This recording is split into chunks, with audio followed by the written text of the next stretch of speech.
देखिए कितनी सुंदर बात, आपको लंका लेकर चलना है। तो शंकर जी मुस्कुरा के बोले तू मुझे लंका में ले जाके क्या करेगा, ये भी तो बता। तो रावण कहता है रोज रोज मैं आऊं और कैलाश पे आके आपकी स्तुति करूं, भजन करूं, कीर्तन करूं, आपको जल चढ़ाऊं, आपको दूध चढ़ाऊं, आपका पंचामृत चढ़ाऊं, आपका स्नान कराऊं, इससे अच्छा है कि आपको ही लंका ले जाऊं। उस घर में जहां तुम बैठोगे वहां बिठाऊंगा, जैसा कहोगे वैसा करूंगा, जैसा आप कहोगे वैसा रखूंगा, और सुबह से उठूं और मेरे देवाधिदेव महादेव का मैं मुख देखूंगा, बस मुझे आपको लंका में रखना। पर भगवान शंकर मुस्कुरा के बोले कि तू मुझे लंका ले जाना चाहता है, मना नहीं है, मैं चलूंगा। पर तूने इतना तप करा, शीश काट काट के दिए, तूने इतना घोर तप करा, कहीं पानी में डूब कर, कहीं अग्नि में बैठ कर, तो केवल यही मांगने के लिए करा। तो रावण कहने लगा और मुझे कुछ चाहिए ही नहीं, बस आप ही चाहिए, चलो।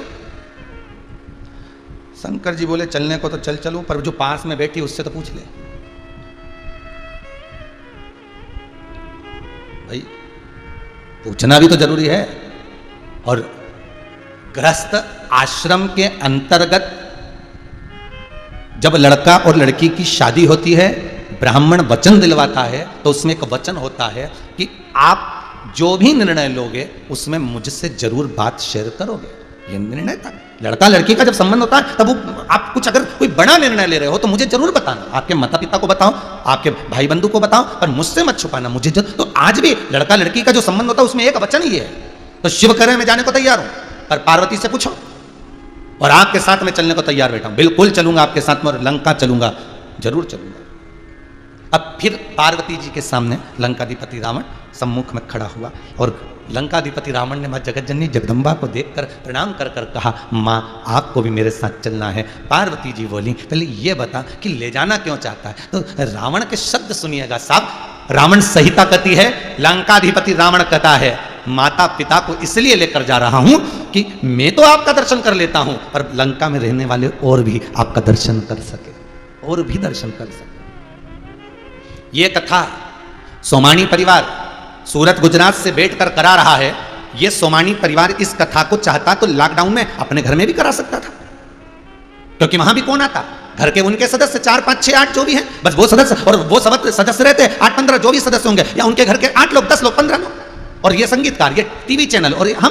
पर इस कथा को उन्होंने इस ऑनलाइन कराई, टीवी चैनल पर दी, फेसबुक यूट्यूब पर दिया। इस कथा को संपूर्ण विश्व में वितरित क्यों किया कि कथा तो हम सुन लेंगे, पर इस कथा को जब जगत तक जाएगी, जग कल्याण के लिए जाएगी, और पूरे विश्व में ये कोरोना महामारी जो फैल रही है, और जब इस कथा का संचार होगा, इस कथा को बोला जाएगा, और इसकी जो वाणी है, इसके जो शब्द हैं वो जो निकलेंगे, उससे हो सकता है ये वातावरण शुद्ध हो जाए और ये वायरस समाप्त हो जाए। इसलिए इस कथा को ऑनलाइन कर जग तक पहुंचाया, नहीं तो अकेले भी सुन सकते थे सोमानी जी। इस कथा को सोमानी परिवार अकेले भी श्रवण कर सकता था, इस कथा को स्वयं भी सुन सकता था, इस कथा को स्वयं श्रवण भी कर सकता था, पर उसने एक विचार करा कि नहीं, ऑनलाइन कराकर, जैसे राजगरिया परिवार ने इससे पहले कराया, ऐसे सोमानी कि इस कथा को वहां तक पहुंचाना है, इस कथा को वहां तक लेकर जाना है, इस कथा को जन कल्याण तक, जनहित तक पहुंचाना है। और जब सारी दुनिया कोरोना महामारी के अंतर्गत हृदय से टूट चुकी है, तब एक शंकर की ही कथा है कि शिव उसको साध सकता है। दुनिया में कोई साधे ना साधे, शंभु साध लेगा, शंकर साध लेगा।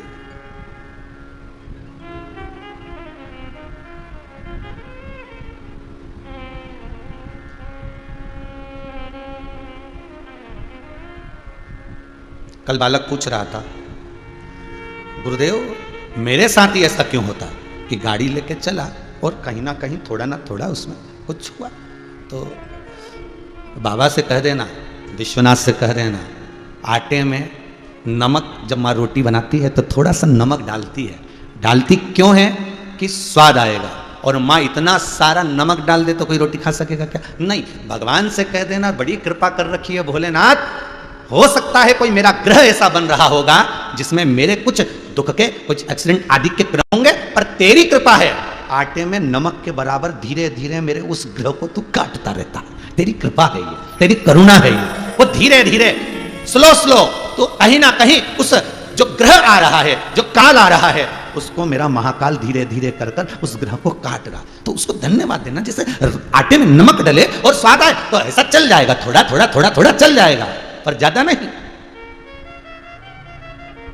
आटे में नमक के बराबर झेल सकते, दुख सहन कर सकते हैं, पर इतना मत तोड़ना कि तकलीफ हो बाबा, कृपा कर। और यही कृपा उसकी है।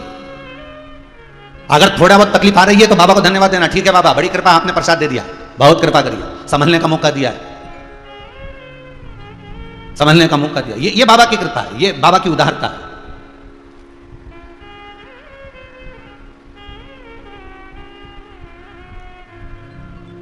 रावण कह रहा है मैं आपको ले जाना चाहता हूं जगत हित के लिए, जग कल्याण के लिए। आपसे भी निवेदन है, जितने आस्था चैनल पर कथा सुन रहे हो, जितने मोबाइल पर कथा सुन रहे हो, फेसबुक पर जितने कथा सुन रहे हो, सबसे करबद्ध निवेदन है, अगर आप भगवान के सामने जाओ तो सबसे पहले अपने लिए बाद में मांगना, पहले जग हित के लिए मांग लो। मेरे अड़ोसी पड़ोसी कुटुंब कबीला नाते रिश्ते सब सुखी रहे, भगवान ऐसी कृपा कर, कोई दुखी ना हो। सुखी रहे संसार में, दुखिया रहे न कोई, ये अभिलाषा मेरी है, सो भोले पूरी हो। सब सुखी रहे, सब आनंदित में रहे, आनंद मस्ती में और अलमस्त होकर। इसलिए हम बार बार कथा में कहते हैं क्या किसको रोइए, चादर तान कर सोइए, आग लगे बस्ती में अपन रहो मस्ती में। भगवान ने जितना शरीर दिया है, जैसा स्वरूप दिया है, जैसी भगवान ने कृपा करी है, उसमें इतने सुखी रहना कि तुम्हारे बराबर दुनिया का कोई सुखी व्यक्ति ना हो। जो दिया भगवान ने बहुत दिया, और दूसरे को देखकर नहीं, उसके पास में इतना भरा है, उसकी 4 फैक्ट्री है, एक आध और करना चाहिए, अपने को और चालू करना चाहिए। रबड़ को कितना खींचोगे दादा, गड्डी के रबड़ को 1 किलो के डब्बे में मत लगाओ। अगर रबड़ में तनाव होगा तो तुम्हारी जिंदगी में तनाव उत्पन्न हो जाएगा। इसलिए इस मन को, इस चित्त को, उस वृत्ति को एक ही जगह अच्छे से लगाओ, उबर जाओगे। अरे भजन भोले बाबा का करते रहोगे तो संसार सागर से तरते रहोगे। अगर शिव का भजन कर रहे हो, शिव का स्मरण कर रहे हो, लंकाधिपति रावण कर रहा है, मां मैं आपको लेना चाहता हूं, ले जाना चाहता हूं, चलिए मां चलो मेरे साथ, शंकर मेरे साथ चलो। शिव जी से पार्वती जी बोली आप जाना चाहते हो, शंकर भगवान बोले भगत है, भगत तो जहां ले जाएगा वहां जाना पड़ेगा। भगत तो भगत, जहां ले जाएगा वहां जाना नहीं, उसमें दिक्कत क्या है। पार्वती जी बोली दिक्कत एक ही है, क्या? अगर रावण जिद कर कर अपन को ले जा सकता है तो जिद कर कर कर सारे काम भी करवा सकता है। बहुत ध्यान देना महाराज, बहुत ध्यान। मम्मी पापा तुम मेरे साथ पूना चलो, यहां नहीं रहोगे, चलो मेरे साथ पूना मेरे ना। बेटा जिद कर कर ले गया, बहू भी ले गई, और इतना काम धाम जमाया, इतना सब कुछ जमाया, और उसके बाद में तुम चले भी गए, और वहाँ तुमने 1 महीना 2 महीना 3 महीना 4 महीना 5 महीना खूब अच्छे से रहे, और एक आध दिन फिर मालूम पड़े तुमको कोई बात पर क्रोध आए, या बच्चों को किस बात पर क्रोध आ जाए और मन में मन मोटाव उत्पन्न हो जाए, और मालूम पड़े वो अपने बच्चों को दादा दादी को नहीं दे, दादा दादी कुछ बोले और वो ना सुने, तो मन दुखेगा। पार्वती के शब्द सुनिएगा। ये शिव महापुराण केवल शंकर की कथा नहीं, ये शिव महापुराण अपनी खुद की कथा है, ये शिव महापुराण अपने दिल की कथा है, ये शिव महापुराण अपनी खुद की व्यथा है। ये शंकर की कथा अपने ऊपर आधारित है, पूरी वेद व्यास जी लिखते हैं कि मान लो हम चले भी गए, शंकर पार्वती अगर लंका पहुंच भी गए तो लंका के रावण के अधीन तो हो गए ना। एक निवेदन, अगले साल की श्रावण की पहली कथा आपके यूट्यूब और फेसबुक पर डली हुई है, उसको निकाल कर सुनिएगा। उसमें कहा था मां कितनी भी बूढ़ी हो जाए पर रसोई घर मत छोड़ना, और पिता कितना भी बूढ़ा हो जाए, भले ऑफिस ना जाए, फैक्ट्री ना जाए, दुकान ना जाए, पर घर से काम करना और काम में दिल लगा कर रखना।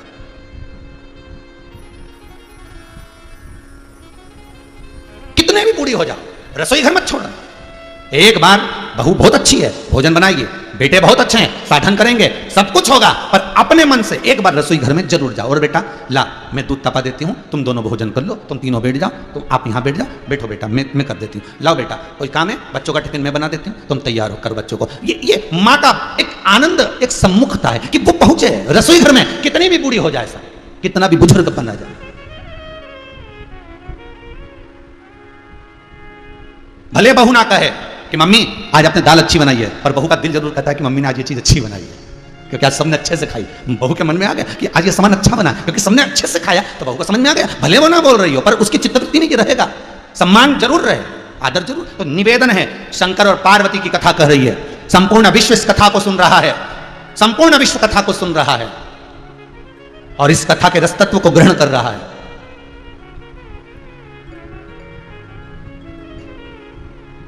और यदि कथा श्रवण कर रहे हो तो पार्वती की कथा अपनी कथा, शिव की कथा अपनी कथा। नहीं, पार्वती जी बोल रही बहुत ध्यान देना महाराज, एक गलती आपसे हो गई थी भोलेनाथ। शंकर जी ने पूछा मुझसे और गलती हो गई थी कौन सी? अच्छा, ये पतियों मानते बड़े देर में, और मानते हैं तब कहते हैं हाँ हाँ बिल्कुल सही बोली थी तू। मानते थोड़ा लेट है, हाँ, पर मानते जरूर है। और कई कई सोचे कि बिल्कुल हमारी मान के ही चले, तो वो नहीं हो सकता हो, मानते हैं परंतु थोड़ा लेट। तो शंकर जी से पार्वती जी बोली तो एक गलती आपसे पहले भी हो गई थी। भगवान शंकर बोले वो कौन सी गलती हो गई थी, जरा बता तो जरा। पार्वती जी बोली याद करो, गणेश जी और कार्तिकेय दोनों को कह दिया कि पृथ्वी की परिक्रमा कर करा, और पृथ्वी की परिक्रमा करने दोनों को भेज दिया। गणेश जी महाराज चूहे पे बैठ गए, कार्तिकेय मोर पर बैठ गए, कार्तिकेय गए परिक्रमा करने के लिए और गणेश जी ने लगा लिया अपन दोनों की परिक्रमा। वो तो मैं नेत्र बंद कर साधना में लीन थी, अपने दोनों पुत्रों का स्मरण कर रही थी, और उतनी देर में जैसे ही गणेश जी ने परिक्रमा लगाई और तुमने खड़े होकर कह दिया गणेश मैं तुझे वर देता हूं कि तू प्रथम गिनती में पूजा जाएगा, मैं तुझे वर देता हूं कि तू प्रथम पूज्य होगा।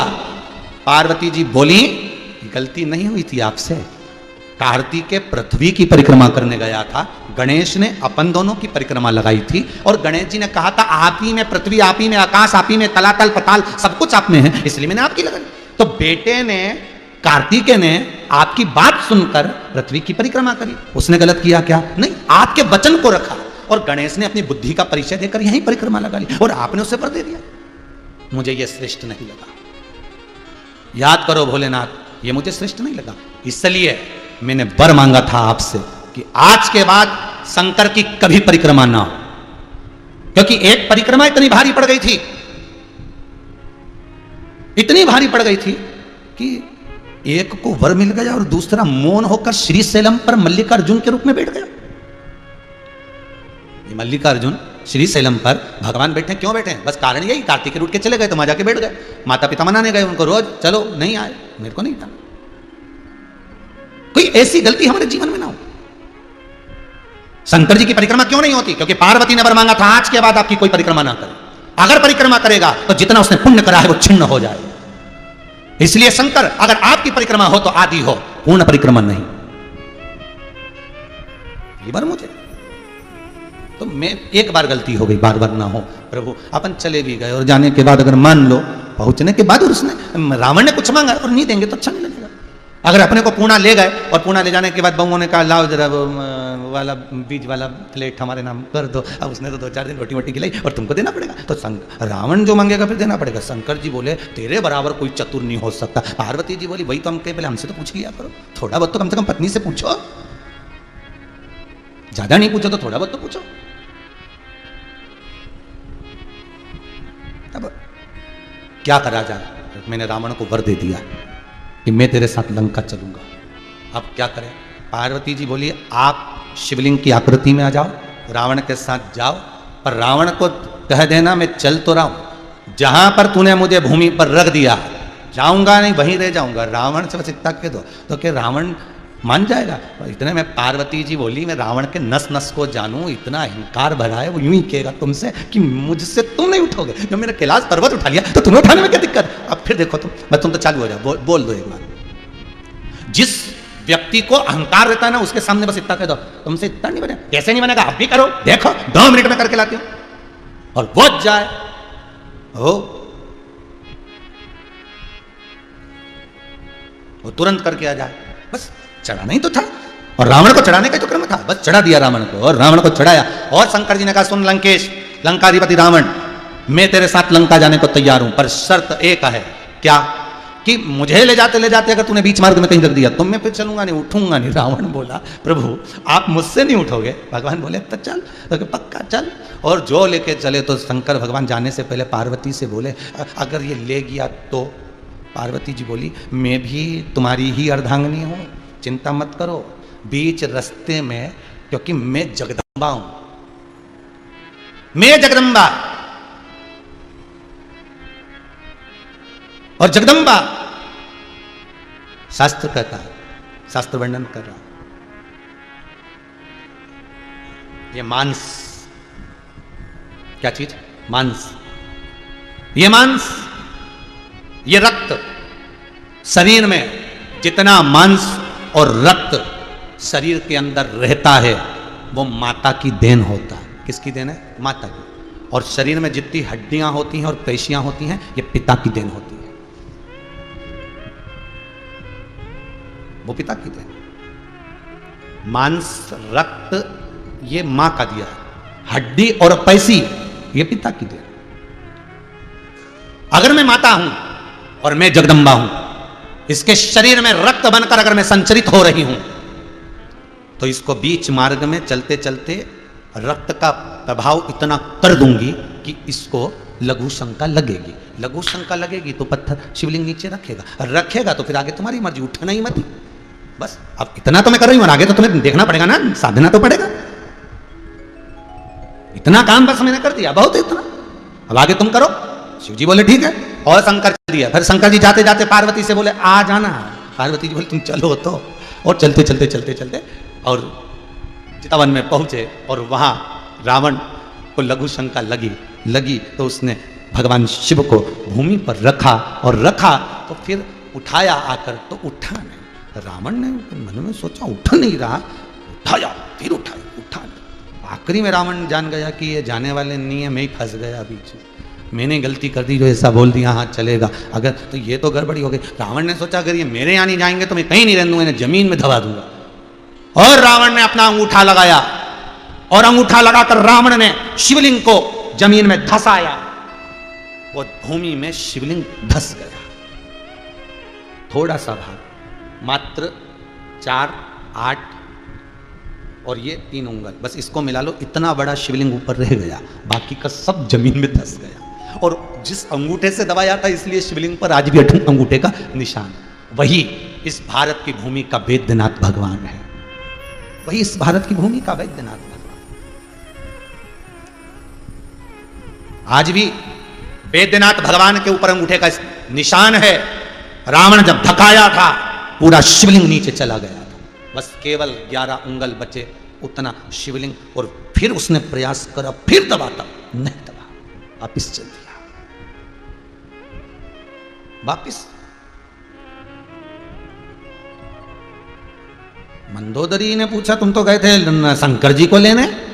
अच्छा, ये पत्नियां जो होती ना, ये पति के आनंद भी खूब लेती है। ये कहीं के जाए नहीं कि तुम तो भी झगड़ा करके गए तो वापिस कैसे आ गए, और तुम तो कह रहे थे कि अभी आऊंगा ही नहीं, तो कैसे आ गए, कैसे?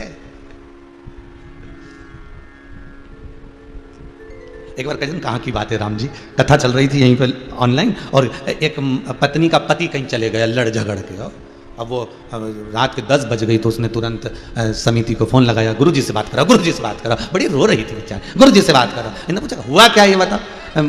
पति से झगड़ा हो गया था, वो ना जाने कहाँ चलेगा, सुबह 11 बजे के गए, अभी तक ठिकाने नहीं है, तो अब ना जाने कहाँ। सब दूर फ़ोन लगा लिया, सब दूर ढूंढ लिया, और इनका भी मोबाइल बंद आ रहा है और बहुत दुख हो रहा है, मैं क्यों झगड़ा कर ली। हमने कहा ठीक है, वो तो अब जो होना था तो हुआ, पर तुम कहाँ ढूंढ ली, सब दूर ढूंढ ली। छत पे गई थी, बस वहां नहीं गई, चली जा। ऊपर जाए, फ्लाइट मोड पे मोबाइल कर लिया था उसने और गेम खेल रहा था। गेम उसने वापस फोन करा, गुरुजी को धन्यवाद देना, मिल गया, मिल गया।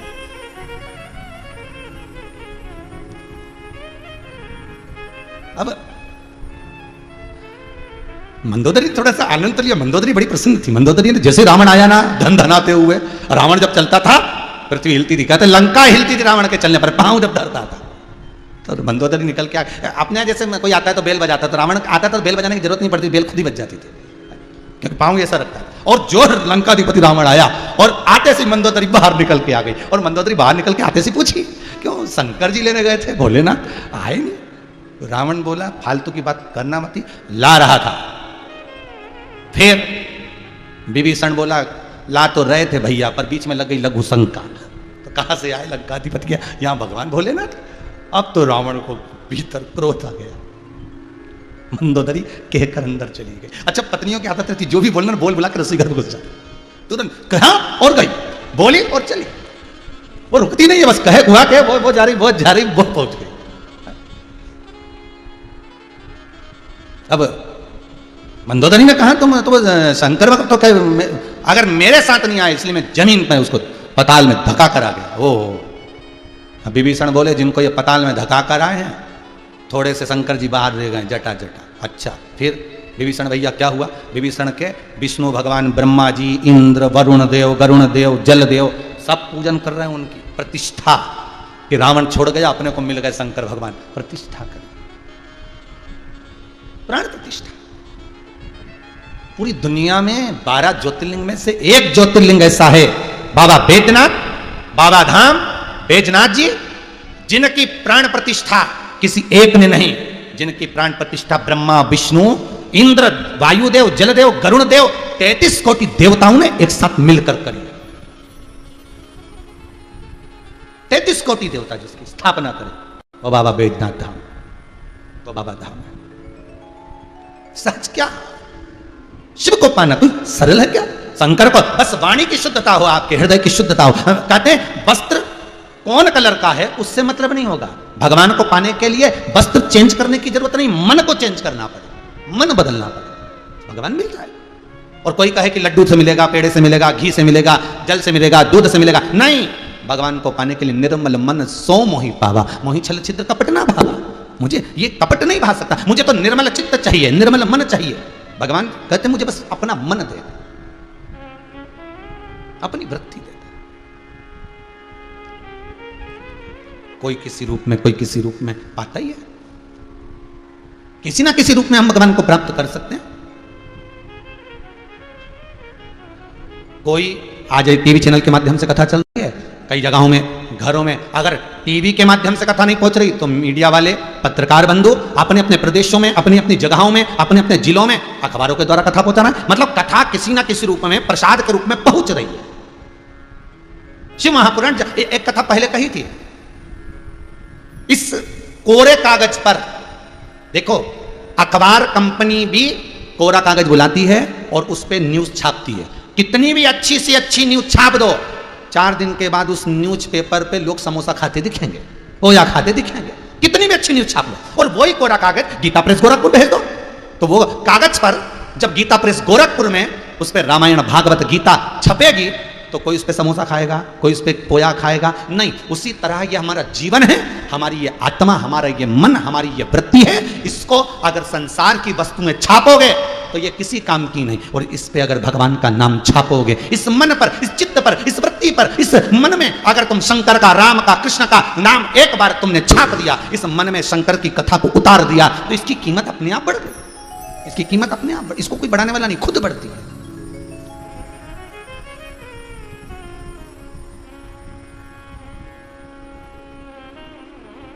इसकी कीमत बढ़ाना है तो भगवत भजन को हृदय में उतारना है। भगवत भजन,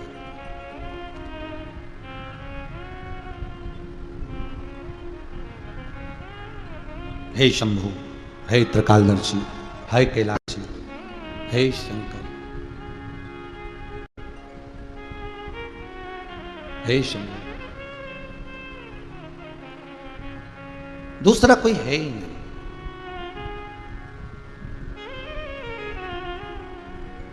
उसके सिवाय कहां जाए? शिव पुराण कह रही है भगवान शंकर के नेत्र बिंदु बंद करने पर एक बिंदु प्रकट हुआ, उस बिंदु से एक बालक उत्पन्न हुआ जिसका नाम अंधकासुर था।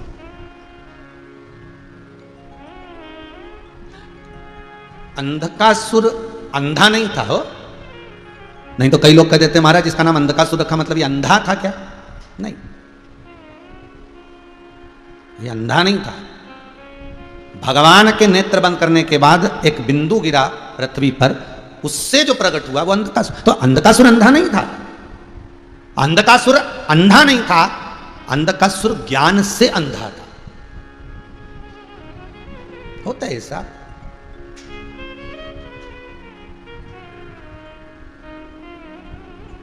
कई लोगों को ज्ञान से, एक लड़के की शादी हुई, पत्नी के घर गया, पहली बार ससुराल, तो थोड़ा सा उसको ध्यान नहीं होगा, पहली बार ससुराल गया था, तो पत्नी के सामने उसकी सहेलियों ने और पत्नी की बहनों ने उसके सामने पूड़ी भजिया सब्जी सब ला के रख दी और रखी, और उसने खाना, भूख तो उसको बहुत तेज लग रही थी, और खाना जो चालू करा तो इतनी बड़ी बड़ी पूड़ी थी।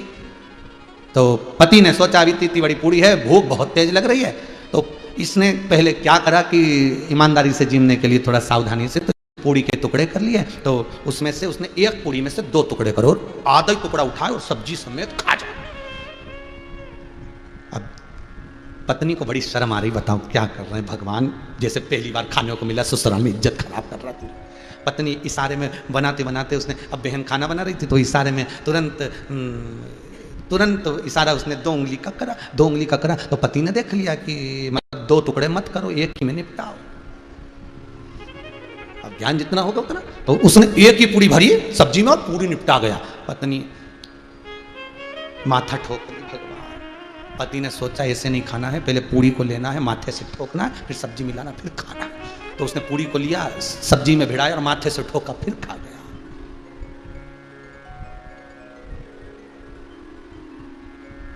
जितना ज्ञान होगा उतना प्राप्त होगा। अब अंधकासुर अंधा नहीं है, अंधकासुर अज्ञान से अंधा है। भगवान शंकर ने कहा पार्वती फेंक दे इसको समुद्र के अंदर। पार्वती कहती है आपके द्वारा प्रकट है, आपका पुत्र है, ये मेरा पुत्र है। पार्वती जिसको गोदी में लेकर पुत्र कहती है, स्नेह करती है, लाड़ लड़ाती है, वात्सल्यता रखती है। और पार्वती मैया से शंकर जी ने कहकर उसको समुद्र में फेंकवा दिया। समुद्र में फेंका, हिरण्याक्ष ने उसको पकड़ लिया, पाल पोस कर बड़ा करा। एक दिन हिरण्याक्ष मर गया, बड़ा उतार हुआ भगवान का और हिरण्याक्ष मारा गया। अंधकासुर ने कहा मैं तप करने जा रहा हूं, पानी में बैठकर अंधकासुर ने तप करा, ब्रह्मदेव से वर मांगा, मुझे वर दो मेरे प्राण ना छूटे। ब्रह्मा जी ने कहा जन्म लिया है तो मरना तो पड़ेगा, निश्चित है अगर जन्म हुआ है तो मरोगे, ये गारंटी नहीं है कि मरोगे ही नहीं हो, बस इतना जरूर है कि अगर मृत्यु लोक में जन्म लिया है तो सत्कर्म कर कर फिर जाना, तो भगवान के चरणों में कम से कम मुख तो दिखा सकोगे, अपना चेहरा परमात्मा को भी दिखाना है साहब।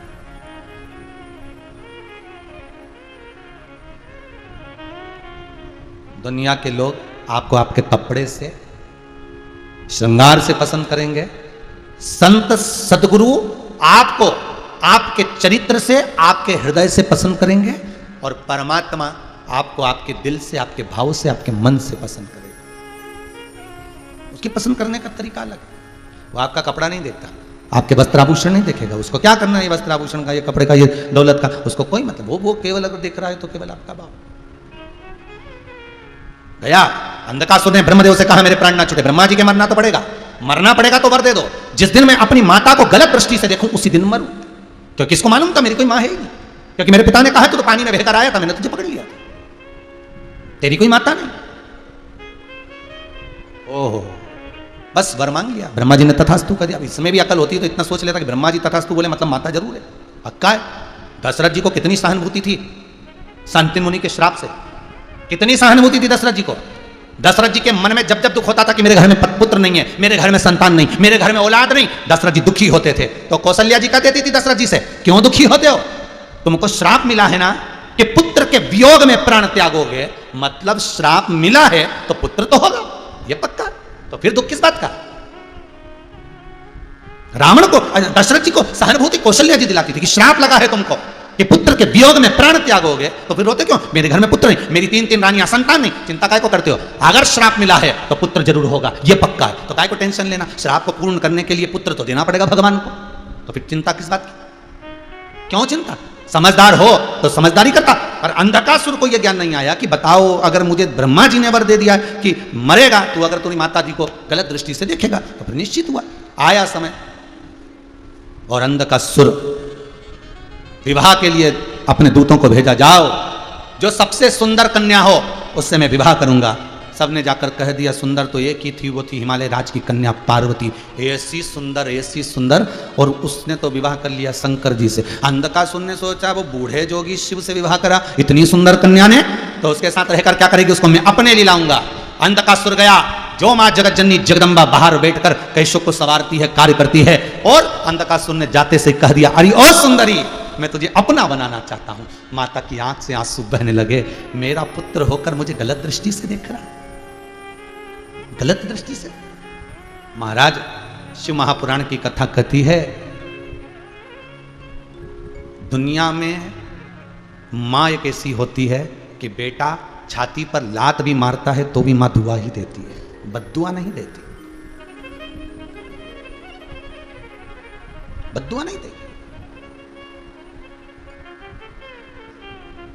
महाराज जिस घर में मां बाप की इज्जत नहीं होती, उस घर में देखना कभी बरकत नहीं होती। क्योंकि मां एक ऐसी होती है जो अपना सर्वस्व अपने बच्चों को दे देती है, सर्वस्व। कई ये बुजुर्ग माताएं जब कहती है ना फोन लगा के, गुरुजी हम तो बड़े दुखी हो गए, हमारे बच्चे हमें नहीं पूछते, वो अलग रहते हैं, वो ऐसा करते हैं, तो हम उनको मजा लेने के लिए, उनके आनंद के लिए, कि उनके मुख से माता का तो प्रेम माता का होता है, तो हमें एक आध बार कह दिया, एक काम करो, ये सारा जितना भी जो दौलत है ना, तुम्हारी प्रॉपर्टी है ना, सब कहीं वृंदावन में दान दिया जा। अरे ऐसे कैसे दे दो, बच्चों को दें, क्योंकि बच्चे तो पूछिए ना, भले नहीं पूछे पर दूंगी तो उन्हीं, भले कितना विवाद हो, भले कितना क्लेश हो, पर मां अपने बच्चे को अगर अपशब्द के भी देती है ना, गाली दे भी देती है ना, ताना दे भी देती है, थोड़ा श्राप मां अपने बच्चों को दे भी देती है ना, तो अकेले में जाकर रो भी लेती है। मां मां होती है, मां मां है।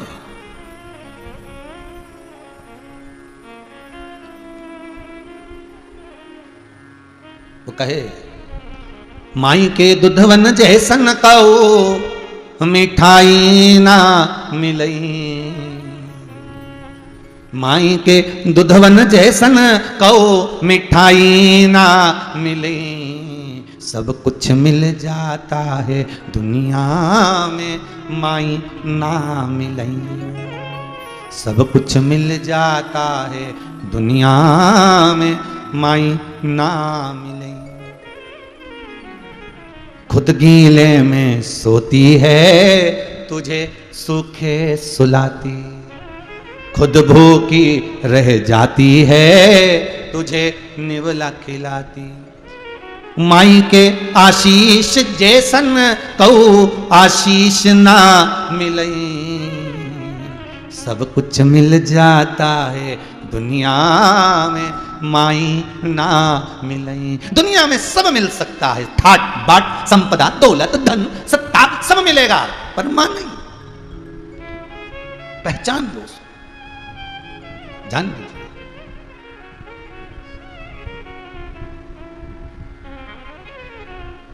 महाराज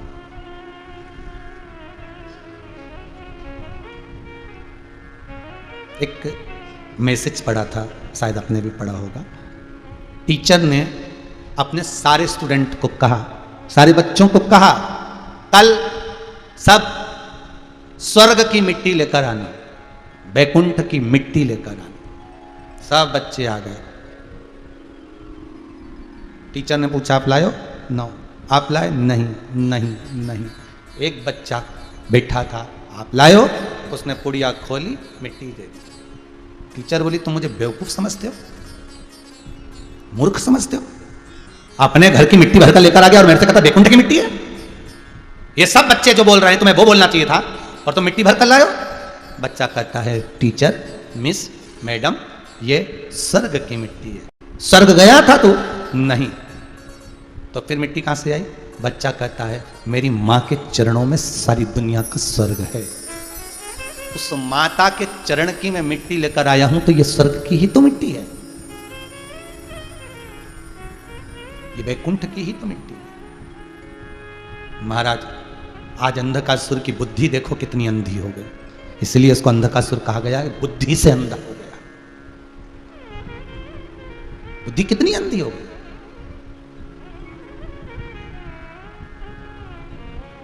जान नहीं पाया। मैं तुम्हें अपना बनाना चाहता हूं। मां क्रोध में आए तो रो रही है, मां को गुस्सा आता है तो रोती है, मां प्रसन्न होती है तो रोती है, उसमें प्रसन्नता का भाव आ जाता है। प्रसन्न है तो भी रो रही है, और क्रोधित है तो भी रो रही है।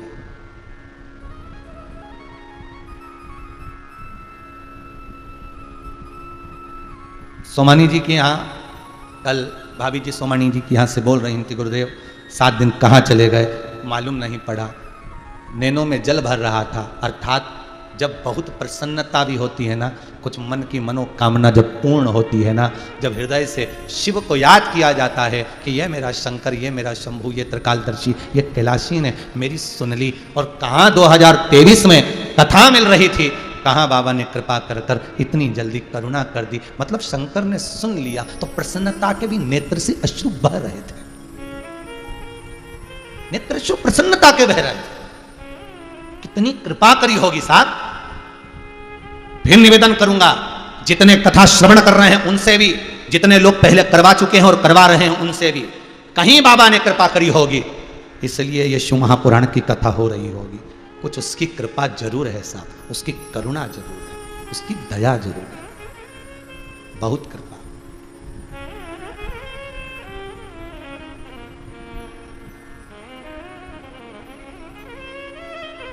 उसकी कृपा बिना कुछ भी नहीं।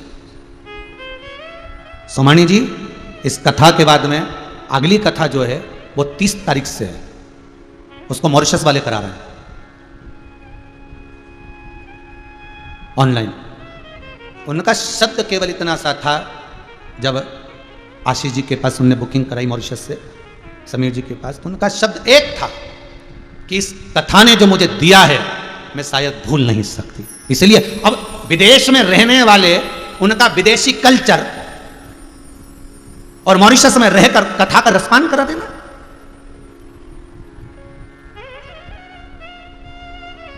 मैं वर्णन, जैसे सोमानी भाभी ने कहा कि मैं बखान नहीं कर सकती कि मुझे शंकर ने क्या दे दिया। शायद ये जिंदगी का सर्वाधिक सुख, आनंद, और मैं बेटे और बहुओं को भी धन्यवाद दूंगा, मैं बेटे और बहुओं को भी धन्यवाद दूंगा कि अगर माँ के हृदय में आया, पिता के हृदय में आया, शिव पुराण कराना है, बच्चों ने, बहुओं ने तुरंत कह दिया माँ कराओ। ये आनंद है साहब, जीवन का ये सुख है। लोग शादी की सालगिरह में, जन्मदिन में अंगूठी, चेन या कड़े बनवा कर देते हैं। मैं ऐसी बहू और बच्चों को भी धन्यवाद देता हूं जो शिव महापुराण की कथा देते हैं, शंकर की कथा सम्मुख में दे देते हैं। ये आनंद का अनुभव है, ये आनंद का तात्विक सुख है। ये सुख नहीं मिल सकता जीवन में साहब, ये सुख का अनुभव बहुत कम हो पाता। हम सत्य कहें ना, धन में जो सुख नहीं वो नाम में सुख है ऐसा। 7 दिन कथा का जो रसतत्व आपने ग्रहण किया है ना, हर पल पल में आपको लगेगा मेरा शंभू बैठा है, मेरा शंकर है, मेरे सामने है, उसका प्रतिबिंब मैं देख रहा हूँ, उसके प्रतिबिंब को मैं देख रही हूँ। वो पंचामृत स्नान में भी सामने विराजा हुआ है, वो कथा के एक एक शब्द में, एक एक अक्षर में छुपा हुआ है। उसको पहचान, उसको जान।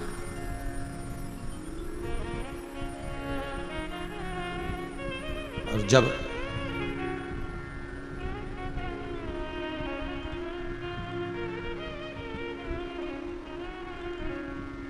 महाराज उसकी शरणागति, अंधकासुर जान नहीं पाया, पहचान नहीं पाया कि मैंने माता को गलत दृष्टि से देख लिया। मां रो रही थी, शिव आ गए। शंकर ने देखा कि ये अंधकासुर पार्वती को अपशब्द कह रहा है, मां को गले लगाना था तो अपशब्द कह रहा है। शिव ने वहीं पर बटुक भैरव को प्रकट कर लिया।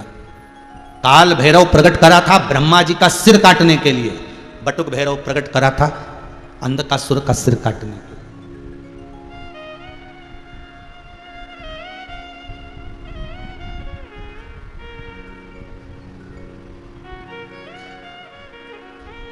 सिर कट गया, अंधकासुर मर गया।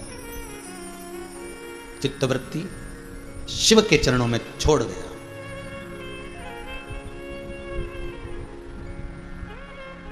और वो मन, वो चित्त, वो वृत्ति शिव में रख गया। हिरण्यकशिपु को मालूम पड़ा मेरा भतीजा मर गया। हिरण्यकशिपु को क्रोध आ गया, मेरा भतीजा, मेरा भाई हिरण्याक्ष मरा है। तप करने के लिए गया, ब्रह्मा जी से वर मांग रहा है, ना नीचे मरूं, ना ऊपर मरूं, ना अंदर मरूं, ना बाहर मरूं, ना अस्त्र से ना शस्त्र से, ना दिन में ना रात में, ना नर से ना पशु से, ना 12 महीने में मरूं, ये वर दीजिए मुझको, ना अस्त्र ना शस्त्र। ब्रह्मा जी तथस्तु कह दिए। हिरण्यकशिपु जब घर गया तो उसकी पत्नी नहीं थी। पूछा कहां गई? इंद्र ले गए। इंद्र क्या गए? तो पूछा इंद्र कहां है मेरी पत्नी? इंद्र कहता तुम्हारी पत्नी को देवऋषि नारद ले गए। नारद जी क्यों लेकर गए? पता नहीं। नारद से पूछा मेरी पत्नी कहाँ है? नारद जी कह रहे हैं अपने बच्चे को दूध पिला रही है, अपने बालक को दूध पिला रही है, स्तनपान करा रही है। अंदर जाकर देखा, पत्नी को लिया, ये कौन? मेरा पुत्र। पुत्र? हाँ, लेकर गए। देवऋषि नारद जब बालक जा रहा था, नारद जी ने कहा इसका नाम प्रहलाद है, तुम्हें याद है?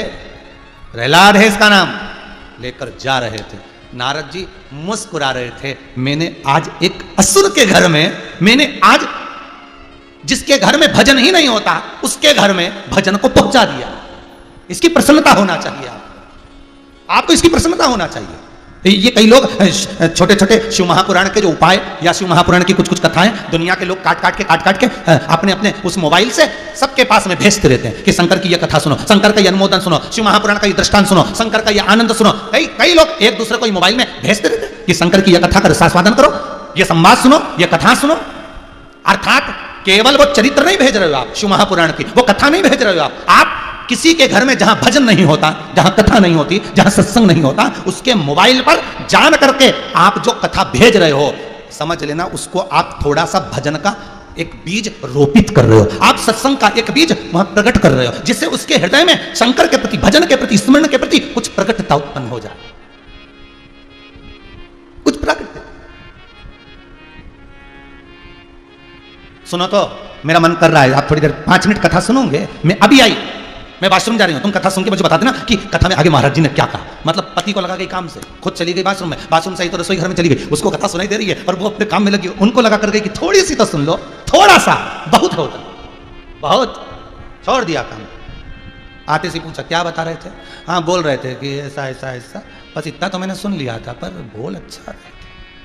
पत्नी, रस लग गया, थोड़ा सा रस लगा तो चित्त लगेगा, चित्त लगा तो महादेव मिलेगा जरूर, ये पक्का है। चित्त वृत्ति में रम गया, थोड़ा सा लगा, थोड़ा सा। और जब थोड़ा सा वो रस, थोड़ा सा तात्विक सुख, शिव महापुराण का वो आनंद, वो सुख एक बार अगर रम जाता है, लग जाता है, तो जीवन आनंदित हो जाता है। वो मिल गया। सुन लो मेरे श्याम सलोना, तुमने ही मुझ पर कर दिया टोना, मेरी टूटे ना भजन की लड़ी, बिहारी जी में कब से खड़ी, तेरी अखियां हैं जादू भरी, त्रिपुरारी जी में कब से खड़ी तेरी,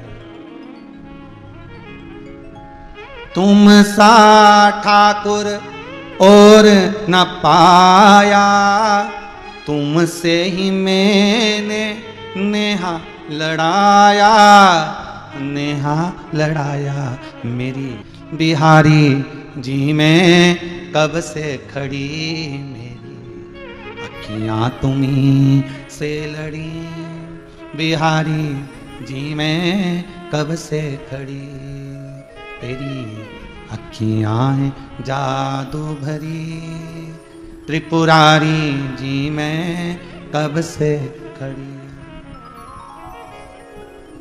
प्रभु मिल गया। मैंने एक बीज भक्ति का बो दिया।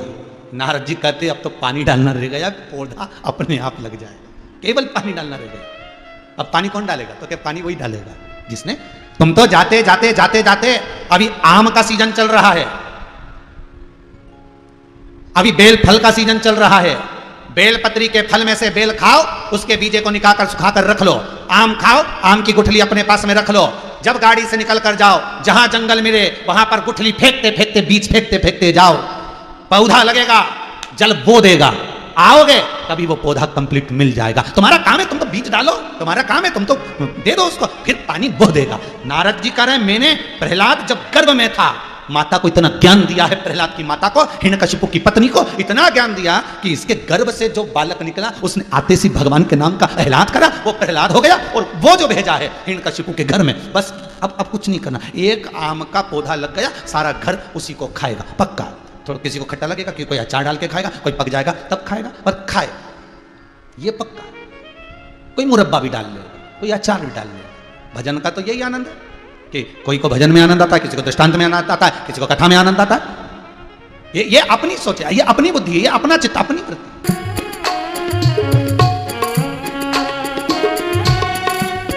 शंभो हे योगिनी,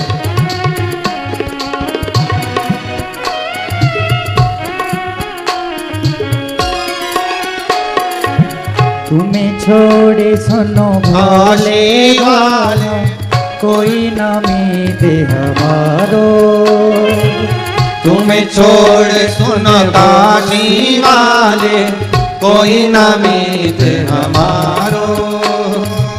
किसी के द्वारे जाए पुकारो, और न कोई सहारो। किसके द्वारे जाए पुकारो, और ना कोई सहारो। अब तो आके बाह पकड़ लो, ओ मेरे भोले। अब तो आके बाह पकड़ लो, ओ मेरे भोले। हम तुम्हारे थे भोले जी, हम तुम्हारे हैं, हम तुम्हारे ही रहेंगे, ओ मेरे भोले। हम तुम्हारे थे भोले जी, हम तुम्हारे हैं, हम तुम्हारे ही रहेंगे, ओ मेरे भोले।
तेरे कारण सब जग छोड़ा, तुम संग नाता जोड़ा।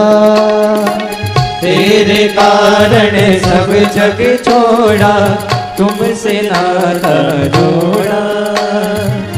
एक बारी प्रभु बस ये कह दो, तू मेरा मैं तेरा। एक बार प्रभु हंस कर कह दो, तू मेरा मैं तेरा। सच्ची प्रीत की रीत निभा दो, ओ मेरे भोले। साची प्रीत की रीत निभा दो, ओ मेरे भोले। हम तुम्हारे थे भोले जी, हम तुम्हारे हैं, हम तुम्हारे ही रहेंगे, ओ मेरे भोले। हम तुम्हारे ही रहेंगे, ओ मेरे भोले। हम तुम्हारे ही रहेंगे, ओ मेरे भोले। हम तुम्हारे ही रहेंगे, ओ मेरे भोले। शिव की कथा कह रही है, शंकर ओगड़ी दयालु दातार की कथा कह रही है। शंकर स्वयं देवऋषि नारद ने एक बीज ऐसा रोपित कर दिया, धर्म का, सत्संग का, संकीर्तन का ऐसा बीज रोपित करा है कि हिरण्यकशिपु उस बालक को जब लेकर चला, बड़ा हुआ, गुरुकुल पढ़ने के लिए भेजा उसको, और जब विद्याध्ययन के लिए भेजा है उसको, पर जिसको गर्भ का ज्ञान हो उसको दूसरे ज्ञान की जरूरत ही नहीं पड़ती। आप अच्छा दीजिए, अच्छा मिलेगा। पर दिक्कत एक ही खड़ी होती है ना, आजकल डॉक्टर कह देते बेड रेस्ट, पलंग पे पड़े रहो, टीवी देखते रहो, बस औलाद भी वैसी पैदा हुई, दिन भर महाराज। थोड़ा सा भजन गर्भावस्था में बहुत जरूरी है। इस संसार सागर में एक निवेदन फिर करेंगे, बच्चों को संस्कार ऐसा देना कि घर में आप जो पूजन, आप जो पाठ, आप जो स्मरण छोड़ कर जाओ, वो कम से कम 2 अगरबत्ती तो लगा सके। धर्म का प्रचार बहुत जरूरी है। शिव पुराण कह रही है, प्रहलाद को खोलते तेल में डाल दिया, अग्नि में पटक दिया, सारा काम कर लिया, पर विश्वास इतना दृढ़ था। अच्छा, समझने वाली बात है कि वो कई लोग कहते हैं भगवान कहाँ है, तो हमने कहा प्रहलाद का चरित्र उठाकर देखिए, जब खोलते तेल में डाला तो भगवान था कि नहीं था। तेल को ठंडा कर दिया, पर्वत से उठाकर नीचे पटका, हाथ में झेल लिया उसने, हथेली पर झेला उसने, हाथी के पांव के नीचे पटकवा दिया तो वो भी बच गया। किसने बचाया? देखो, ये कोरोना महामारी खोलता हुआ तेल तो नहीं है, ये कोरोना महामारी हाथी का पांव तो नहीं है, ये कोरोना महामारी पर्वत से फेंकने जैसा तो नहीं है। अगर प्रहलाद को कोई बचा रहा है तो वो प्रहलाद का विश्वास बचा रहा है। भगवान के चरणों के प्रति जो विश्वास है प्रहलाद का, वो बचा रहा है। आपका विश्वास अगर है शंकर के चरणों में, आपका विश्वास यदि है उस भूत भावन, उस भंडारी के चरणों में है, शंकर के चरणों में है, तो चाहे हाथी का पांव हो, चाहे खोलता तेल हो, पर्वत हो, चाहे कोरोना महामारी हो, अगर विश्वास है तो बाल बांका नहीं हो सकता, ये पक्का है। बाल बांका नहीं हो सकता, अगर विश्वास है तो बाल बांका नहीं होगा। भरोसा रखिए उस पर, विश्वास रखिए उस पर। तेरा ही दिया मैंने काया पिया है, तेरा शुक्रिया है, तेरा शुक्रिया है। ये विश्वास यदि है तो परमात्मा है। सब दूर से हार गया, सब दूर से। अच्छा, एक दिन हिरण्यकशिपु ने अपने नाती को बुलाकर भी पूछ लिया था, सिंहिका का बेटा राहु, राहु और हिरण्यकशिपु रिश्तेदार हैं आपस में, बुलाकर पूछा था राहु से, तो सब जानता है देवताओं की करतूतों को, ये बता कि ये मरेगा कैसे। राहु बोला, मैं जानता तो हूं, पर यह भी जानता हूं कि इसकी भक्ति बड़ी प्रबल है, और मैंने देखा है, मैं शंकर की जटा में बैठा रहता हूं, मैंने देखा कि भगवान पर जो दिल से अगर जल चढ़ा दे, दिल से अगर चावल चढ़ा दे, दिल से अगर दूध चढ़ा दे, दिल से अगर पानी चढ़ा दे, तो शंकर तो उसके हो जाते। तो मुझे लगता है कि भगवान इसका हो गया। तो कहा तू मेरा नातियों को मुझे डरा रहा है? मैं तो कह सकता हूं, अब आगे आपकी मर्जी, अब समझो ना समझो, ये आपके ऊपर है, ठीक है। एक दिन पूछ लिया, सामने एक विशाल खंबा था, और उस खंबे को देखकर, उस खंबे को देखकर पूछा, खंबे को, सर्वस्व अगर तेरा भगवान है तो क्या इस खंबे में तेरा भगवान है? तू कह रहा है कि सर्वस्व है। शिव महापुराण में नरसिंह भगवान की कथा जो लिखी गई, उस कथा के सार पर शंकर भगवान का एक अवतार है, इसलिए नरसिंह भगवान की कथा है। और कितनी बड़ी कृपा है भोलेनाथ की कि आज नरसिंह चतुर्दशी भी है। पूरे विश्व में सभी भक्तों को, सभी के हृदय में श्री नरसिंह भगवान की पावन जयंती की बहुत बहुत, जन्मोत्सव की, प्रागट्योत्सव की बधाई हो, बहुत बहुत। तू कह रहा है कि सर्वस्व भगवान है, हाँ, तो क्या खंबे में भगवान है? हाँ, अगर मैंने कहा कि सर्वस्व है तो खंबे में। अच्छा, हिरण्यकशिपु के मन में विश्वास रत्ती भर का नहीं था। अब बेटे को देख देख कर विश्वास जागते जा रहा है। खोलता पानी, ठंडा हो गया, तेल ठंडा हो गया, पर्वत पे से बच गया, हाथी के पांव के नीचे से बच गया, आगी में रखा तो मालूम पड़े वो डूंढाई जल गई, बहन ही निपट गई, पर ये बच गया। तो विश्वास नहीं लगेगा। दुनिया चमत्कार को नमस्कार करती है, आप अगर विश्वास है तो परमात्मा है। आश्चर्य में पड़ गया। फिर कहा इस खंबे में भगवान है, खंबे में भी है, हाँ है। तो उसने ठोक के देखा खंबे को भी कि हे, इसके अंदर कोई भरा तो नहीं, खंबा तो ठोस था, कोई खंबे में भगवान भराएगा क्या? पर जब विश्वास जाग जाता है तो खंबे में से भी नरसिंह प्रकट हो जाता है। जब विश्वास जाग जाता है तो भगवान प्रकट हो जाता है। विश्वास तो जागे पहले, सबसे पहली चीज है विश्वास।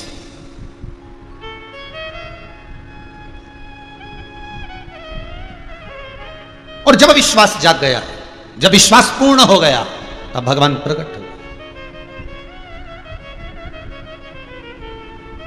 भाई विश्वास भी तो जागना चाहिए।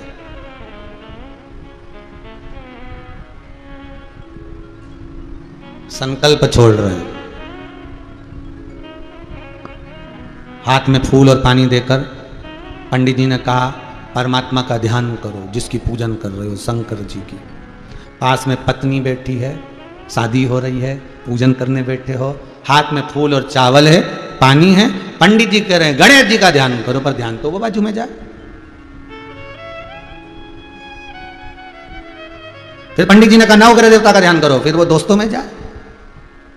हाथ में फूल चावल होने के बाद पंडित जी कह रहे हैं कि ध्यान भगवान का करो, और ध्यान पत्नी में जा रहा है, पत्नी का ध्यान पति में जा रहा है, दोनों का ध्यान दोस्तों में जा रहा है। चित्तवृत्ति बटी हुई है, क्योंकि विश्वास जागृत नहीं होता। उनको तो लगता है कि वरमाला पिना दी, शादी पूर्ण हो गई। अब ये पूजन में कोई विश्वास उसका जागृत नहीं हो रहा। उसके विश्वास था, उसका स्नेह था। तो कभी किसी ने नहीं किया हाथ में फूल चावल देकर कि पत्नी का ध्यान करो, फिर भी ध्यान चले जाता। पति का ध्यान करो, पति में ध्यान चले, बिगड़ किया जा रहा है। तो इस मन को भी बिना किए भगवान में जाना चाहिए ना। जब पत्नी में जा रहा है, पति में जा रहा है, बिना किए, बिना पूजन, बिना हाथ में चावल पानी लिए दूसरे में जा रहा है, तो मन को परमात्मा तक भी तो लेकर जाओ, बिना किए।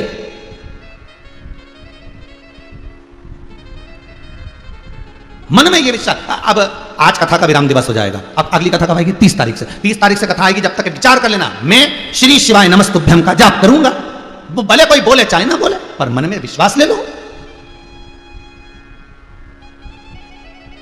मन में उमंगता उत्पन्न करो। अब खंबे में भगवान ने बिल्कुल गदा का प्रहार करा, केवल विश्वास आया और भगवान प्रकट हो गया। भगवान है ही ऐसा, विश्वास आया कि मतलब ये कह दिया कि खंबे में भगवान है तो देखता हूं है कि नहीं, और बस देखने के चक्कर में खंबा टूटा, नरसिंह भगवान प्रकट होगा। और नरसिंह भगवान प्रकट हुए तो प्रहलाद तो दूर हट गया नहीं, ये भागा हिरण्यकशिपु दरवाजे पर, भगवान नरसिंह ने पकड़ा, देहली पर बैठ गए नरसिंह भगवान, सुला लिया हिरण्यकशिपु को गोद में। अच्छा, किस्मत वाला तो था जो भगवान की गोद में सोया था, यह भी एक सोचने वाली बात है। रावण भी किस्मत वाला तो था कि लक्ष्मण शेषनाग उनके पास ज्ञान लेने पहुंचा था। कंस भी किस्मत वाला तो था जिसको मारने के लिए भगवान कृष्ण को अवतार लेना पड़ा। ये राक्षसों ने कुछ तो अच्छा करा होगा जो भगवान इनके पास में आया।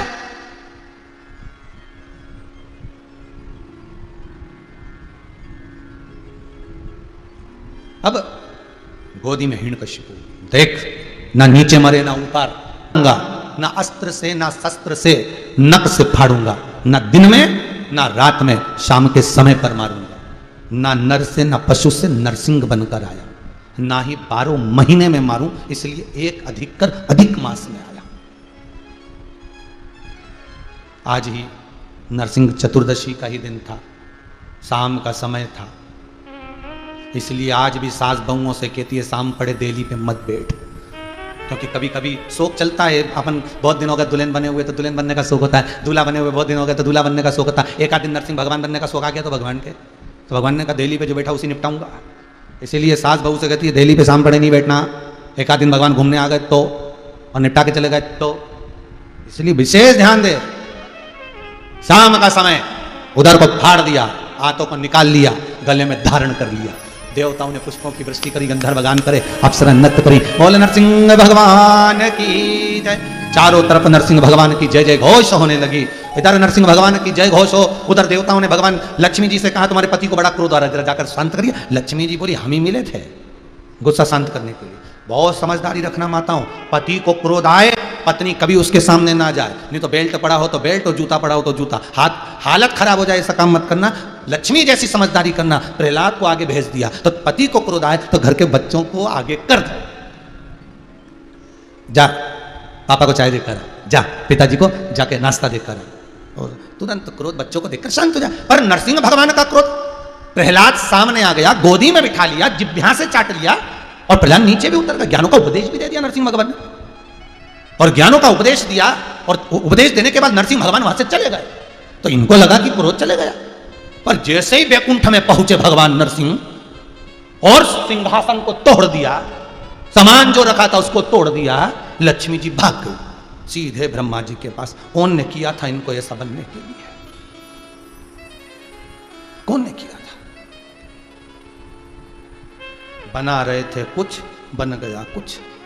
चीन वाले भी कुछ और बना रहे थे, बन गया वायरस। बना रहे थे कुछ, अब ये शांति नहीं हो रहा, अब आफत करके रखी है। इतना क्रोध नरसिंह भगवान का, इतना क्रोध, वैकुंठ तोड़ दिया, पूरा वैकुंठ तोड़ दिया। ब्रह्मा जी से लक्ष्मी जी बोली इनको हुआ क्या है? ब्रह्मा जी बोले गुस्सा है। लक्ष्मी जी बोली हमें ढूंढते ढूंढते यहीं आ रहे हैं। भगवान ब्रह्मा जी बोले सही में? हाँ। सरस्वती को बुलाकर भगवान ब्रह्मा जी ने कहा लक्ष्मी को वापिस वैकुंठ छोड़ वापिस।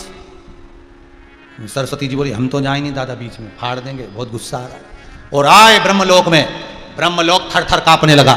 इंद्रलोक में पहुंच गए, इंद्रलोक को तोड़ फोड़ कर दी, सारे लोगों को तोड़ते फिर रहा है। सारे देवताओं के जितने लोग थे सब तोड़ फोड़ कर दी नरसिंह भगवान ने। नरसिंह भगवान की जय जयकार हो रहा है, सब देवता भागते फिरे, एक भी नहीं रहे, सब नीचे आ गए मृत्यु लोक में, क्योंकि ये मृत्यु लोक से ऊपर गए। तो मृत्यु लोक में देवता नीचे, तुम ऊपर हम नीचे, सब नीचे। शंकर भगवान ने पूछा बात क्या है? आज सबकी सब यहीं दिख रहे हो, कैलाश पे बड़ा आनंद छाया हुआ है, आज तो हमारे यहाँ कोई शादी ब्याह भी नहीं है जो तुम इतनी खुशी में आए हो। तो इतने में इंद्र देवता बोले ये खुशी दिख रही तुमको? खुद खुशी का समय आ गया। और क्या खुशी है? काय की खुशी?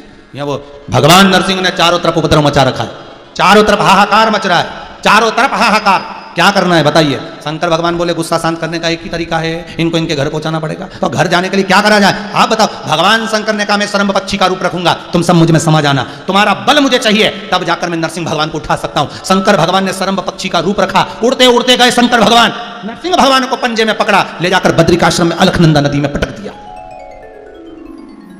अलखनंदा नदी में जैसे नरसिंह भगवान को पटका, पटकते से नरसिंह भगवान का क्रोध शांत हो गया।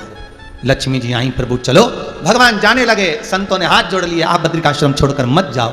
नरसिंह भगवान कहने लगे मैं एक शिला के रूप में रहूंगा। आज भी नरसिंह शिला बद्रीनाथ जी में कुंड के सामने नीचे आप देखेंगे अलखनंदा नदी में तो एक शिला नजर आएगी जिसका नाम है नरसिंह शिला। नरसिंह भगवान चले गए, शिला के रूप में रह गए, छोड़ गए, वो नरसिंह शिला। भगवान शिव का एक नाम हो गया श्रम्भेश्वर महादेव। क्या नाम पड़ा है? श्रम्भेश्वर महादेव। भगवान शंकर श्रम्भेश्वर महादेव के रूप में विराजमान हो गए। शिव महापुराण की कथा कहती है जिस व्यक्ति को क्रोध आता हो या घर में क्लेश मचा होता हो, घर में जरा जरा सी बात में अगर क्रोध आता हो तो एक लोटा जल कलश में जल लेकर शंभेश्वर महादेव का नाम लेकर शंकर के ऊपर जो जलाधारी होती है उसमें उस जल को डाल दो, शंकर के ऊपर बूंद बूंद वो पानी गिरने दो, घर में शीतलता शांति और प्रेम बढ़ता है। शंभेश्वर महादेव भगवान शिव का एक स्वरूप, एक आनंद शंभेश्वर के रूप में।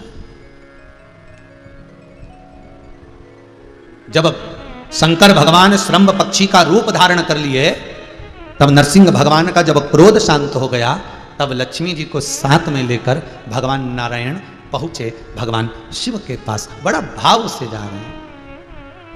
श्रीमन नारायण नारायण नारायण, श्रीमन नारायण नारायण नारायण, लक्ष्मी नारायण नारायण नारायण, लक्ष्मी नारायण नारायण नारायण, नरसिंह नारायण नारायण नारायण, नरसिंह नारायण नारायण नारायण।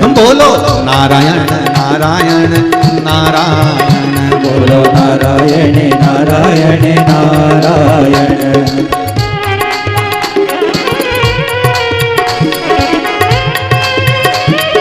हरि बोल।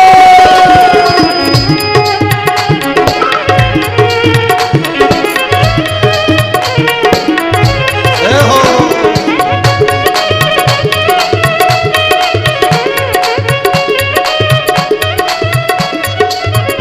लक्ष्मी नारायण नारायण नारायण, लक्ष्मी नारायण नारायण नारायण, ओम नरसिंह नारायण नारायण नारायण, नरसिंह नारायण नारायण नारायण, बद्री नारायण नारायण नारायण, बद्री नारायण नारायण नारायण, ओ बद्री नारायण नारायण नारायण, बद्री नारायण नारायण नारायण।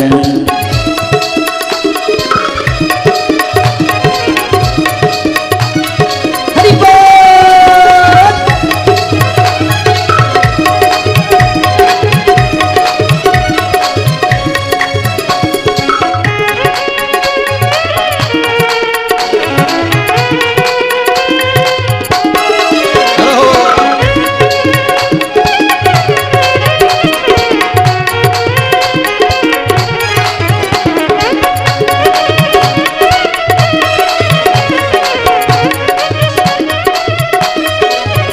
तुझमें नारायण नारायण नारायण, तुझमें नारायण नारायण नारायण, मुझमें नारायण नारायण नारायण, मुझमें नारायण नारायण नारायण, सब में नारायण नारायण नारायण, सब में नारायण नारायण नारायण, सब में नारायण नारायण नारायण, सब में नारायण नारायण नारायण। लक्ष्मी नारायण भगवान की जय। श्री नरसिंह भगवान लक्ष्मी जी के साथ श्रम्भेश्वर भगवान के पास में पहुंचे। शंकर भगवान का स्वरूप देखकर बड़े आनंदित हुए। लक्ष्मी नारायण भगवान ने शंकर भगवान की पूजन करी। वही श्रम्भेश्वर रूप लक्ष्मी नारायण भगवान के द्वारा पूजा गया। लक्ष्मी नारायण भगवान स्वयं श्रम्भेश्वर भगवान का स्मरण करते हैं, पूजन करते हैं, अर्चना करते हैं, उसकी भक्ति में डूबे रहते हैं। आगे जो चरित्र आया है शिव महापुराण में, सुंदर वेद व्यास जी महाराज 12 ज्योतिर्लिंग का स्मरण करा। महाराज शंकर भगवान के ऐसे कई स्वरूप हैं, ऐसे कई उपलिंग हैं। केवल ज्योतिर्लिंग से मतलब नहीं, शंकर भगवान के उपलिंग, जहां जहां शंकर, चाहे नया मंदिर हो, चाहे पुरातन मंदिर हो, चाहे कैसा भी मंदिर हो, शंकर का शिवलिंग अगर वहां विराजमान है तो जान लेना कि मेरा शंकर, मेरा शंभू वहीं बैठा है सामने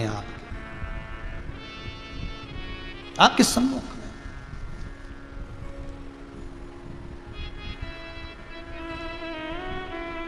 महाराज शिव पुराण कह रहे हैं, एक बार चंद्रदेव अभिमान में डूब गए। इनको काया काम था, बड़े सुंदर थे ये। रोहिणी के प्रति उनका प्रेम बहुत था, बाकी को देखते नहीं थे। सभी ने जाकर अपने पिता से कहा, दक्ष से कहा, पिताजी आपके जमाई केवल एक के प्रति प्रेम रखते हैं, रोहिणी के प्रति, बाकी के किसी को देखते तक नहीं। क्रोध आ गया, दक्ष प्रजापति को समझाया आप सबके प्रति स्नेह रखो, पर नहीं रख पाए। क्रोध में आकर दक्ष प्रजापति ने श्राप दे दिया है, चंद्र मैं तुम्हें श्राप देता हूं, तुम्हें काया का रोग होगा और तुम्हारी काया छिन्न होगी। चंद्रदेव की काया पानी जैसी गल गल कर गिरने लगी। मत करो इतना अभिमान। अहंकार कब टूट जाए इसका कोई भरोसा नहीं, कोई भरोसा नहीं। और अहंकार जब टूटता है तो दिल रोता है। चंद्रदेव का शरीर जब इतना हम में फूल गए थे, इतना सुंदर स्वरूप है मेरा, गया शरीर। बिलखते हुए देवऋषि नारद के पास गए, नारद जी कुछ कृपा कर दीजिए। नारद जी बोले एक ही काम हो सकता है, आप शंकर के शिवलिंग का निर्माण करो, उसका पूजन करो। शिवलिंग का निर्माण कर कर चंद्रदेव ने पूजन करी, शिव का दर्शन हो गया। सरल है शंकर। उनको चाहिए क्या? एक लोटा पानी, 3 बार ताली, 5 बेलपत्री, बम बम बोले, ये भी नहीं हो तो प्रणाम कर लो, वो भी नहीं कर सकते तो मम्म बोले बोल लो, चलो यहां से। ये भी नहीं कर सकते तो दर्शन ही कर लो, बहुत है उतना। अब काया का रोग मिट गया, भगवान शंकर सोमेश्वर महादेव के नाम से विराजमान हो। आगे वर्णन आया श्री मल्लिकार्जुन का। माता पिता से रुष्ट होकर कार्तिकेय महाराज श्री सेलम पर जाकर बैठ गए, जहां पर माता और पिता दोनों मनाने के लिए पहुंचे तो भगवान मल्लिकार्जुन के रूप में विराजमान हुए। अगला वर्णन आया है कालों के काल महाकाल दूषण नाम का राक्षस, जो ब्राह्मण के बच्चों का रक्त पीता था, उसको देखकर सारे ब्राह्मणों ने शिव को पुकारा।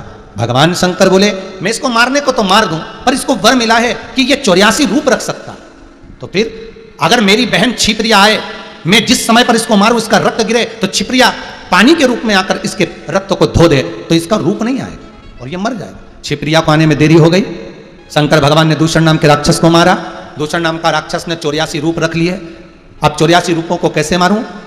जैसे छिपरिया को मालूम पड़ा कि इसने 84 रूप रख लिए, मेरे आने में देरी हो गई, छिपरिया ने पानी का रूप लिया, शंकर के ऊपर जाकर चढ़ गई और चढ़ी तो पानी के जल से अपने भाई के टुकड़े कर दिए छिपरिया ने, उसी का नाम छिपरा हुआ।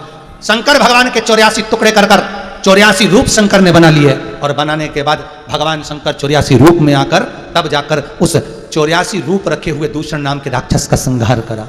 पूरी दुनिया में केवल एक उज्जैनी ऐसी है जहां शंकर भगवान 84 रूप में विराजमान है, जहां पर भगवान 84 महादेव के रूप में विराजित है। बाबा देव अधिदेव महादेव की कृपा है, 84 रूप में विराजित। दूषण नाम के राक्षस का काल बन के प्रकट भगवान महाकाल बन गए। अगला वर्णन आया ओमकारेश्वर, विंध्य नामक पर्वत ने तप करा, भगवान ओमकार के रूप में आकर दर्शन दिए।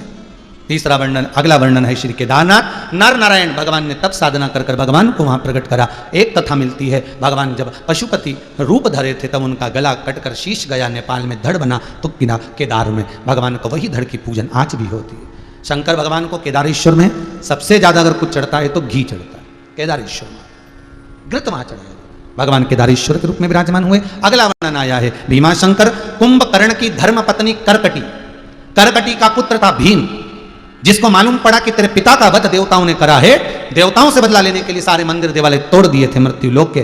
ब्राह्मण संतों को मारना प्रारंभ करा, ब्राह्मण संतों ने शिव की आराधना करी, भगवान शंकर पधारे और भीम का संहार करा, शिव जी का नाम भीमाशंकर हो गया। अगला वर्णन आता है काशी विश्वनाथ, मनु शत्रुपा ने तप कर कर भगवान को काशी में विराजमान। शनि महाराज का जब एक पांव खराब हो गया, आंखों में जल भर कर जा रहे थे तो देव ऋषि नारद ने कहा गंगा के घाट पर आप एक शिवलिंग का निर्माण करो और उस शिवलिंग की आराधना करो। वही विश्वनाथ हैं जिनका निर्माण शनि महाराज ने करा था। कहते हैं दुनिया के लोगों को शनि लगता है पर शनि को शंकर लगता है, इसलिए जिसको 2.5 लग गया, ढैया लग गया, 7.5 लग गया, घबराना नहीं, शंकर की आराधना करना, शिव का स्मरण करना, बार बार शंकर की आराधना में डूबे रहना, तो ये शनि भी तकलीफ नहीं देगा, शनि भी तकलीफ नहीं देगा। महाराज भगवान विश्वनाथ के रूप में विराजित। अगला वर्णन आया है त्र्यंबकेश्वर, गौतम बाबा पर गौ हत्या का दोष लगा, अहिल्या माता ने ब्रह्मा विष्णु महेश का स्मरण करा, 3 शिवलिंग अंगुष्ठ की आकृति के प्रकट हो गए, उसमें से जल की धार निकली। वो जल की धार जैसे ही बाहर की ओर आई, उस जल की धार में स्वयं गौतम बाबा ने स्नान किया, तब जाकर गौ हत्या के दोष से मुक्त हुए, गौ हत्या के दोष से तब मुक्त हुए, भगवान त्र्यंबकेश्वर के रूप में विराजमान हुए। अगला वर्णन है श्री वैद्यनाथ जी, वैद्यनाथ जी की कथा भी इससे पहले भी श्रवण कराई। रावण शंकर भगवान के स्वरूप को लेकर जा रहा था, लघु शंका लगने पर भूमि पर रखा, वही वैद्यनाथ जी के रूप में विराजमान हुए। अगला वर्णन आता है नागेश्वर, दारुक नाम के राक्षस ने बहुत उपद्रव मचाया, तब देव अधिदेव महादेव ने आकर उस दारुक नाम के राक्षस का संहार किया और भगवान नागेश्वर के रूप में विराजमान हुए। अगला वर्णन है श्री रामेश्वर, भगवान राम जी महाराज लंका पर चढ़ाई करने से पहले, सेतु बांधने से पहले भगवान शंकर की स्थापना करे, तब जाकर भगवान रामेश्वर के रूप में विराजमान हुए। अगला वर्णन आया है कृष्णेश्वर, सुधर्म नाम के ब्राह्मण की 2 धर्म पत्नियां थी, सुदेहा और घुष्मा। महाराज घुष्मा को पुत्र हुआ, सुदेहा के यहां संतान नहीं थी, तब सुधर्म ने कहा ए सुदेहा, ए घुष्मा, तुम अपना पुत्र सुदेहा को दे दो। सुदेहा को पुत्र दिया, पुत्र बड़ा हुआ, उसका विवाह हुआ, घर में बहू आ गई, बहू को मालूम पड़ा कि मेरी असली सास तो घुष्मा है, ये नहीं है सुदेहा। इसने सुदेहा को पूछना बंद कर दिया। जैसे ही सुदेहा को पूछना बंद करा, सुदेहा को क्रोध आ गया, बेटे के टुकड़े कर कर कपड़े में बांध कर तालाब में फेंकी आई। जैसे ही तालाब में फेंका, घोषमा शंकर भगवान के शिवलिंग का निर्माण करती थी पार्थिव, और पूजन करने के बाद तालाब में विसर्जन करने जाती थी। आज विसर्जन करने गई तो याद आया, हे भोलेनाथ, मेरे बेटे को बहुत दिन से नहीं देखा। तब जाकर बेटा, मरा हुआ पुत्र 7 दिन बाद भी तैरता हुआ बाहर आया, वही भगवान कृष्णेश्वर के रूप में विराजमान हो गए। बोल कृष्णेश्वर महादेव की जय। भगवान 12 ज्योतिर्लिंग के रूप में विराजमान होते हैं। इधर तुमरुका जी चंचुला देवी के पति के लिए जो कथा कह रहे थे, शंकर पार्वती जिसके मुख्य यजमान बनकर विराजित हुए थे, भगवान शिव और पार्वती जहां विराजमान हुए थे, शंकर पार्वती ने जब कथा का रसास्वादन करा, स्मरण किया, तब कहा, हे तुमरुका जी, आपने जो कथा कही है वो आनंद की देने वाली है। भाव और श्रद्धा से जो जीव इस कथा को श्रवण करता है वो आनंद को पा जाता है। तुमरुका जी, चंचुला देवी इस कथा को श्रवण करी, वेधव्य होने के बाद भी ये पति के धाम को जाती है और अखंड सौभाग्यवती होती है। हे तुमरुका जी, इस पावन कथा को श्रवण कराकर अपने संसार का, जगत का उद्धार करा है। शिव जी ने अपने मस्तक की बेलपत्र को उतारकर शिव पोथी को समर्पित करा। शंकर जी की पोथी पर जब बेलपत्र दी, तुमरुका जी ने कहा, भोलेनाथ, अगर आप इस शिव महापुराण को श्रवण कर कर कुछ दक्षिणा देना चाहते हैं तो इतनी दे दीजिए कि जो बेलपत्र आपकी इस पोथी पर चढ़ी गई है विराम दिवस की, उसको आप कुबेर के खजाने को भरने वाली कर दीजिए।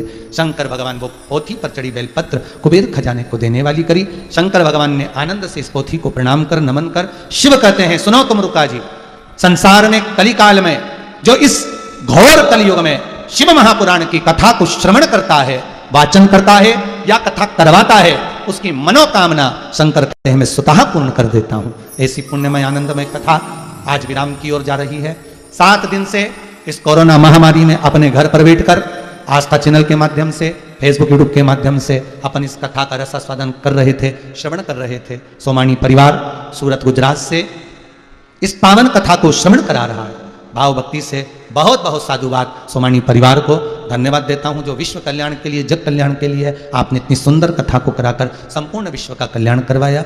और साथ में सभी श्रोता भाई बहन को नमन करता हूं, प्रणाम करता हूं।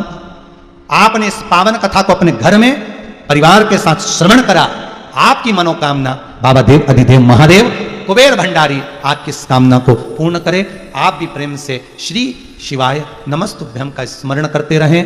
बाबा फिर 30 तारीख से कथा का रसास्वादन यही आनंद से 2 बजे से 5 बजे तक यही आस्था चैनल पर फिर कथा का रसास्वादन करेंगे भाव भक्ति से। और मॉरिशस से कथा का इस आनंदमय ऑनलाइन कथा का प्रसारण अपन सब श्रवण करेंगे भाव भक्ति से। इस कथा का रसास्वादन अपने जीवन को आनंदित करे। बार बार सोमानी परिवार को धन्यवाद देता हूं सूरत गुजरात से, जो इतने प्रेम से इस कथा का रसास्वादन कराए। सभी को साधुवाद देते हुए इस वाणी से कहने में कोई गलती हो तो क्षमा चाहते हैं। सुंदर कथा में जो आपको अच्छा लगा हो अपने जीवन में उतारिएगा, जो अच्छा ना लगा हो उसको छोड़ दीजिएगा। अगली कथा में फिर उसको आनंदित लेंगे। इस कथा का प्रसार शिव महापुराण की कथा बच्चा बच्चा श्रवण करे। धर्म की जय हो, अधर्म का नाश हो, प्राणियों में सद्भावना हो, विश्व का कल्याण हो।